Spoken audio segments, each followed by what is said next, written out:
曾几何时，春秋五霸之一的晋国霸气震天，威震中原。可是谁也没想到，这个强盛的国家竟然在暗流涌动中悄然走向分裂，权力从国君手中逐渐流失，被几个权臣偷偷攥在手里。到底发生了什么？为什么曾经的强者会在权力的迷雾中逐渐陷入无尽的斗争和背叛？而那位被称为智伯瑶的权臣，究竟隐藏了什么不可告人的野心？这场看似平静的权力游戏，背后又隐藏了多少惊心动魄的秘密？晋文公晋襄公之后，晋国主权衰落，国政被一些卿大夫把持。到春秋晚期，晋国政权被赵、魏、韩、范、质、中韩氏6家卿大夫控制着，史称六卿。后来范氏、中韩氏2家被灭。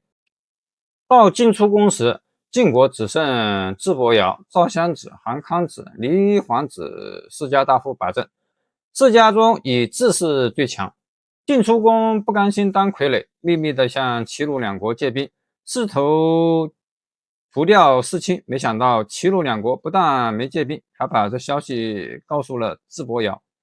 于是智伯瑶联合另外3卿出兵攻打晋出公，晋出公被迫逃跑，后病死在路上。晋出公死后，在智伯瑶的建议下，宗室姬交被立为国君，史称晋哀公。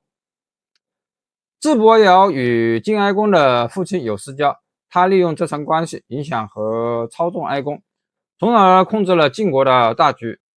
智伯瑶大权独揽，变得越来越骄横跋扈，野心也膨胀起来，不甘于和其他3家分权的现状，想要独吞晋国，一枝独大。他的谋臣给他出主意，让他假借晋哀公的名义向其他3家争地，就说是与日益强大的越国争夺霸权用的。这样，如果他们同意割地，就达到了蚕食他们的目的；如果他们不同意，也可以名正言顺地发兵攻打他们。智伯瑶觉得这个方法很好，马上依计而行。韩、赵、魏3家得到征地的通知，知道智伯瑶不怀好意。韩康子本想断然拒绝，但他的家臣段圭说，智伯瑶这个人阴险狡诈，刚愎自用，所要不成，肯定会发兵攻打。再者，他贪心不足，除了跟韩家，肯定也跟其他家称手了，不妨等别人拒绝他出兵攻打时，坐收渔利。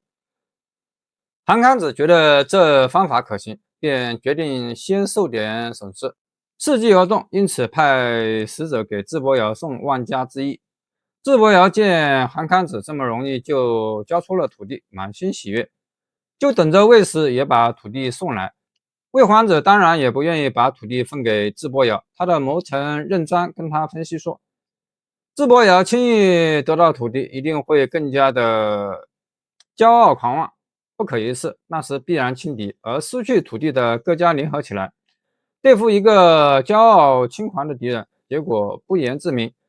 因此他建议魏桓子先不要爱惜土地，等形势流转，自是事时再说。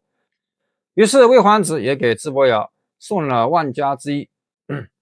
智伯不费吹灰之力就得到2个万家之役，非常得意，跟赵襄子索要蔡、皋南之地。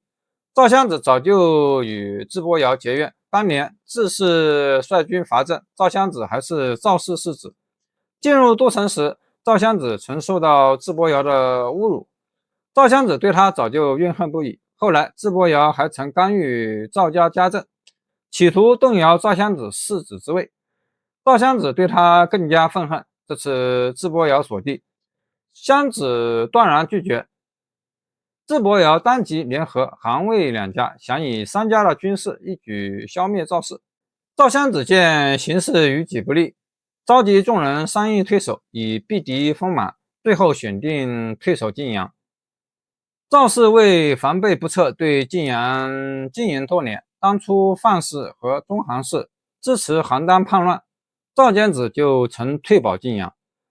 赵简子曾特别嘱咐襄子，如果晋国有难，可以推到晋阳。赵襄子继位后，对晋阳地区的百姓减少赋税，让百姓们得到了好处，赢得了民心。对赵氏来说，这是最为可靠的堡垒。赵襄子撤退到晋阳后，发现这里城池非常坚固，储备非常充足，但是他们仓促退兵，没有带够充足的御敌兵器。谋士张孟谈告诉他说，当年晋阳就是为了战备而修的，因此修筑工事选用的材料都是可以用来制造武器的。于是他们将工事里面的铜柱锯下，制造剑杵和剑戟，用工事强援的材料造剑杆，从而制造了充足的兵器。这下只等与那三家联军开战了。公元前454年，智伯瑶率领韩魏三家攻打晋阳，鏖战3个月都没能攻下，此后围困了1年多，还是未能攻克。眼看着战事拖延，智伯瑶不禁焦急万分。一天，他在城外查看地形，看到晋阳城东北的晋水绕过晋阳城往下流去。突然，他萌生了一个主意，如果改变晋水的水路，把它引到西南边来，不就可以水淹晋阳城了吗？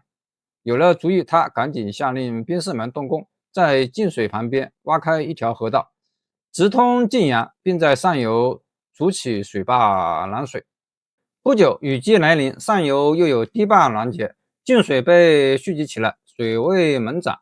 智伯瑶见时机已到，下令开坝放水，大水汹涌咆哮着灌向了晋阳城，城里马上变成一片汪洋，老百姓的房子被水冲垮倒塌，生火做饭的灶堂里青蛙跳来跳去，百姓们只好吊起锅子来做饭。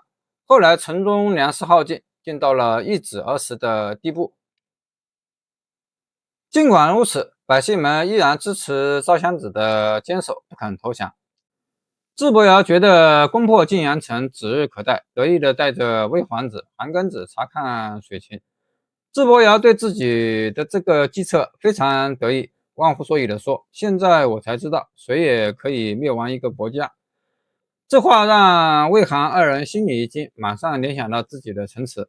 安邑是魏家的城池，周围有汾水环绕；平阳是韩家的封地，被绛水环绕着。智伯瑶可以用晋水灌晋阳，也可以让汾水灌安邑，绛水灌平阳。两人想到今天的晋阳，很有可能明天就是安邑、平阳。魏皇子的胳膊肘暗地里轻轻地碰了碰韩康子，康子踩了下皇子的足背回应，二人心照不宣，已经有意反戈一击了。智伯瑶正高兴地想着马上就可以攻破晋阳城了，根本没有留意韩魏二人的轻微举动。